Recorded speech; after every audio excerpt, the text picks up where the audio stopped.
I bet you guys are just very excited to get back to action here and play your first game since the break. Yeah, we're at that point. We've had, a good 9-10 days back, getting ready for tonight, and you get to that point where you feel ready to go, and just to get back into that competitive aspect is exciting, and can't wait for this final push and getting the boys back together on the ice tonight. Of course, being in this city, there's a lot of storylines. Of course, Heineman facing his former team for the first time. The first time you guys are going to see Noah Dobson. Just what are your thoughts, feelings? I'm sure you're taking it just like a normal game, but just kind of what do you remember about Dobson and his contributions to the team? Oh, Dauber's such a phenomenal hockey player. He's a great guy, and it was very great to be able to play with him in his younger years and watch him grow into the player that he's become today. I know he's having a great season here, and very happy for him and his family. But, like I said, it was just great to be a teammate of his and go through the seasons that we had together. And like I said, just watch him grow up into the man he is today. And it's great to see. It'll be fun to play against him tonight. And for Heine to come back to where it started for him is always special. I'm sure a little bit weird. But for everyone, it feels like there's always a storyline when we come into Montreal, and such a great town and city and a great place to play a road hockey game.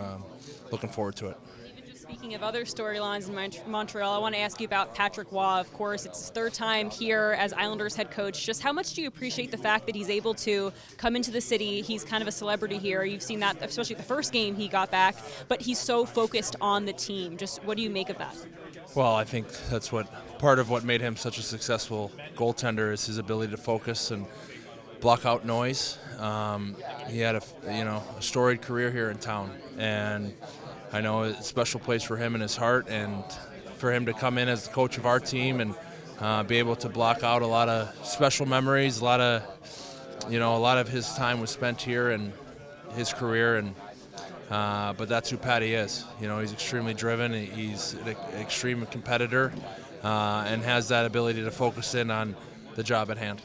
I saw you and Heineman at the end of practice today, or morning skate, working on deflections, tip-ins. You're a net front guy. What goes into a good deflection in front of the net? Like, how do you prepare for that? Well, we rely heavily on the D for that. When they have that ability to bring the puck in, it doesn't have to be a shot for a goal.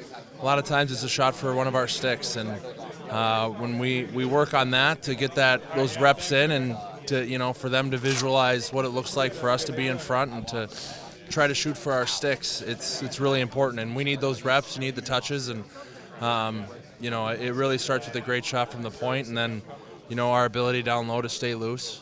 You got to get your stick free. You're always battling someone, so it can be tough at times. But when you're on the same page with your D-man, it can make it a lot better. First, just congratulations on silver, and just take us through kind of the overview of your experience competing in the Olympics for the first time.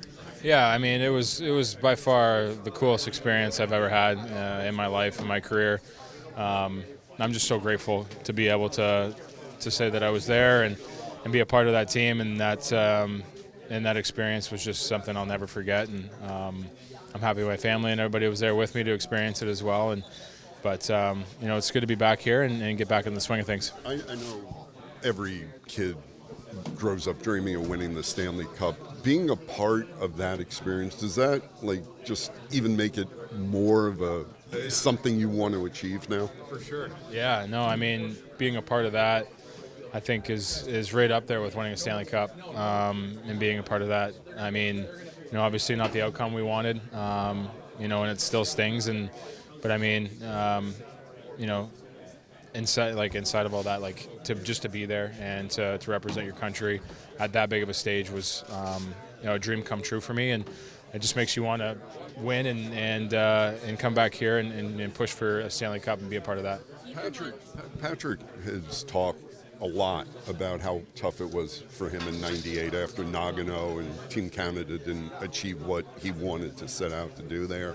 How tough it was for him the rest of the NHL season. How do you feel your mindset is now, and what are you expecting in terms of readjusting to, focusing on the Islanders, focusing on this playoff push? Yeah, I think honestly, I'm super happy and super proud of what we accomplished there. Not only as a team, but personally, you know, obviously we would love to come home with a gold medal, obviously.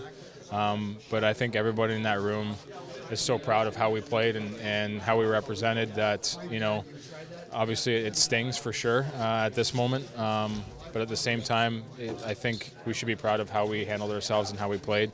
And I mean, I'm going to take that back into coming here for the Islanders. You know, try to play with confidence, maybe have a little chip on your shoulder for the rest of the year, and try to help this team win and get to the playoffs, and ultimately, you know, fight for a Stanley Cup as well. I'm not sure how much you were able to think about this, but being on the other side of the ice from Palat in 2 of the 6 games you played in, just he's a new guy on the team. Just what was it like competing against him, and how it kind of ironic? Yeah, no, it was a little different for sure to see him with another jersey on again. But I mean, he played really well.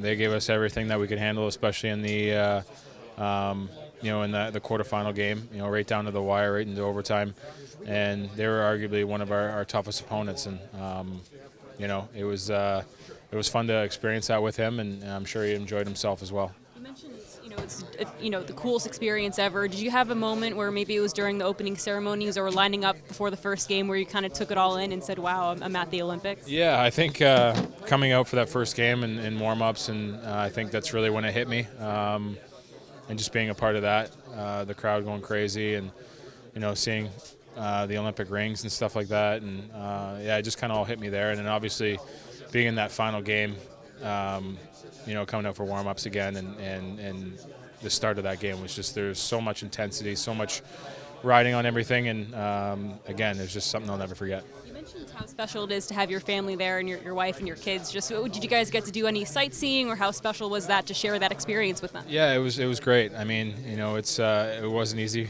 getting everybody over there.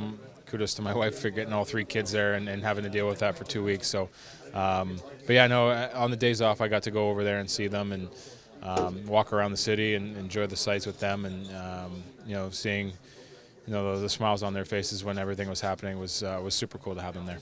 You know better than anyone that this is a business, right? So when the Islanders lose a guy like Noah Dobson, how does it alleviate some of that loss when you get a guy like Heineman in? Yeah, no, I mean, like you said, like Dauber is a huge part of this organization for a while, and a great hockey player, for the Islanders, and obviously he's doing really well over there as well. So, but again, like you get a guy back like Heine, who's been phenomenal for us this year, scoring goals, playing big minutes, and in key situations. It definitely it eases that transition, right? But obviously, it's going to be another tough game tonight. They're playing really well. They have a great team over there, and we got to be ready to go.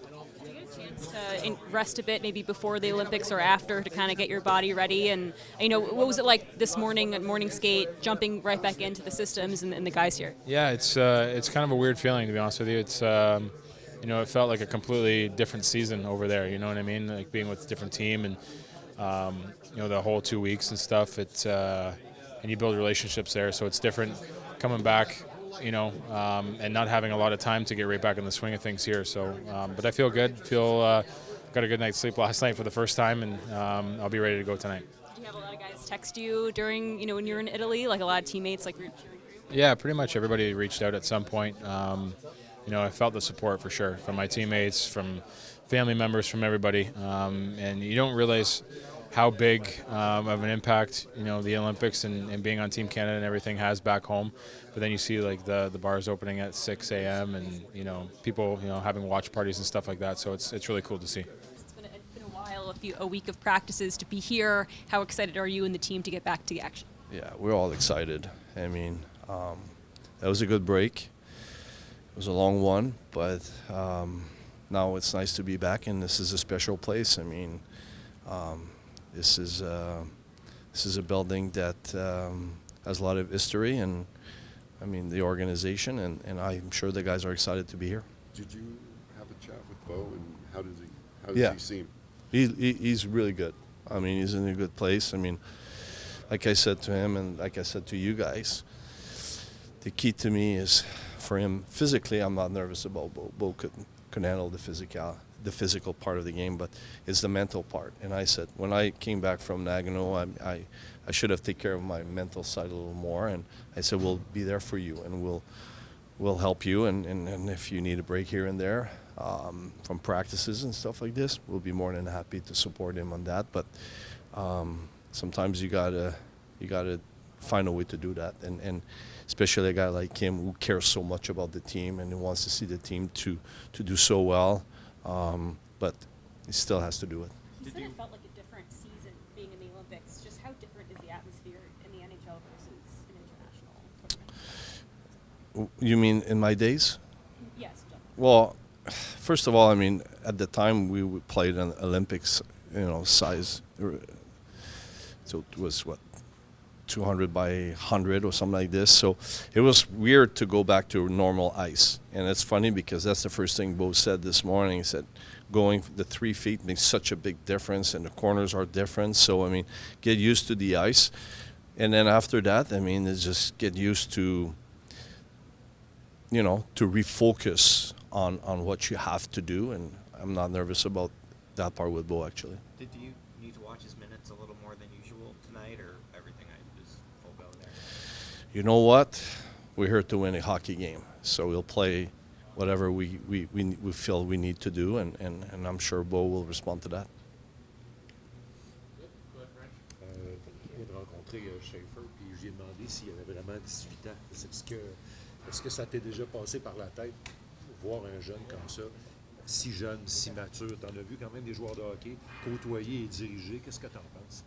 Ouais, écoute, premièrement, c'est la qualité de l'individu qui vient en premier. Lorsque tu le rencontres pour la première fois, il a tellement de belle personnalité.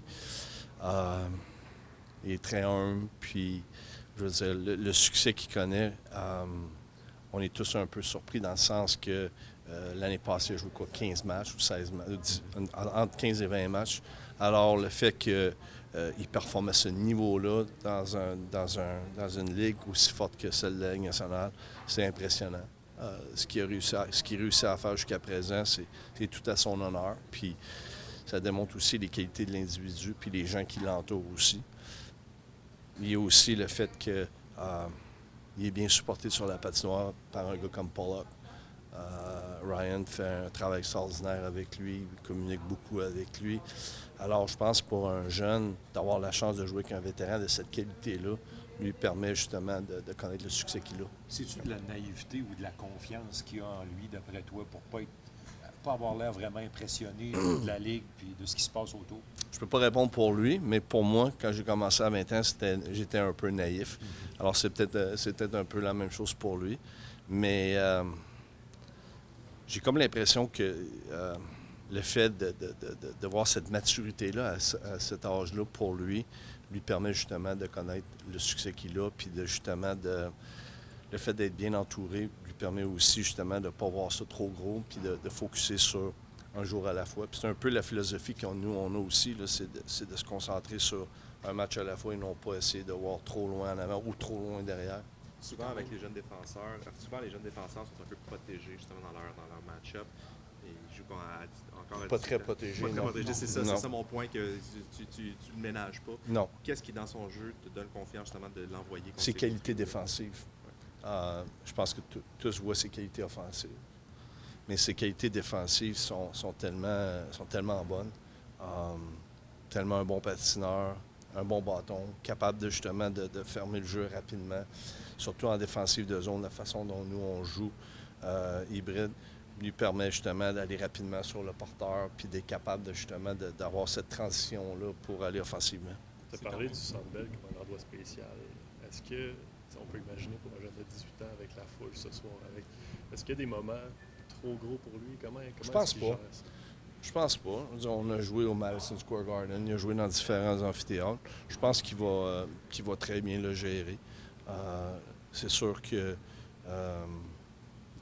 son premier match, quand il a joué contre Toronto, à la maison, évidemment, c'était un match important pour lui. Puis il a relevé le défi de belle façon. Alors j'ai confiance qu'il va faire la même chose ici ce soir. C'est quand même inhabituel d'avoir une si longue pause dans la saison. Ouais. Comment vous avez voulu maximiser tout ça pour être prêt puis attaquer peut-être certaines choses que vous avez moins le temps d'attaquer pendant la saison? On a fait les choses de façon dans le sens qu'on avait 4 catégories qu'on voulait travailler, c'est-à-dire les habiletés. Après ça, on voulait travailler sur la structure d'équipe. On voulait travailler aussi sur le conditionnement physique puis la compétition. On a divisé nos pratiques dans 4 catégories différentes, justement, dans le but d'être prêt. Évidemment, avec la tempête qu'on a eue lundi, ben, on n'a pas pratiqué. On a été 3 jours sans toucher la glace, mais je te dirais les 2 derniers jours, on a touché aux unités spéciales. Puis on a tous bien hâte de voir comment ça va être ce soir. Êtes-vous une équipe surprise, Patrick, d'après toi? Nous autres, on ne vous a pas vu souvent cette année, à part à la télé ici et là, mais êtes-vous une équipe surprise? Ouais, je ne vais pas répondre à ta question aussi directement, mais ce que j'admire, c'est premièrement, pour moi, c'est un privilège de travailler avec ce groupe de joueurs-là. C'est vraiment un groupe qui est dédié, un groupe qui est très uni, qui travaille très fort, match après match. Alors, je pense que c'est un peu la recette. On a parlé en début de saison, on voulait avoir joy, on voulait avoir compassion, puis on voulait avoir bold. Et je dirais là, que ça a été peut-être justement la raison pour laquelle on connaît du succès, c'est justement les gars sont unis, sont très unis.